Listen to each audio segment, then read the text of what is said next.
भूलरे भी कौनसी भिकारी को भिक्षा दियंतु नाही। जदि आपण भिकारी को भिक्षा दियंती तेबे आपण निजे भिकारी होई जिबे। एहा पछरे एक अजब धारणा रहिछि।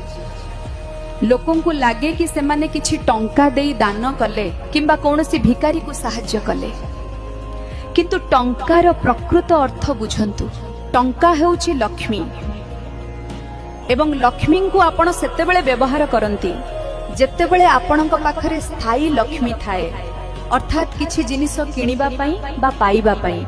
जेमिति ही आपण भिकारी को टंका दियंती ता बदल रे आपण को किछि मिलिबा दरकार। आपण को कोन मिलिबो? आपण को तांकर कर्म मिलिबो। सेही कर्म जेउ कर्म जोगु बा शनिंक कुदृष्टि जोगु तांकर स्थिति भिकारी भଳି होईछि, सेही समस्त खराब कर्म आपणक भाग को आसी जाए। आज आपण को यह जना पड़िबो नाही, किंतु समय अनुसार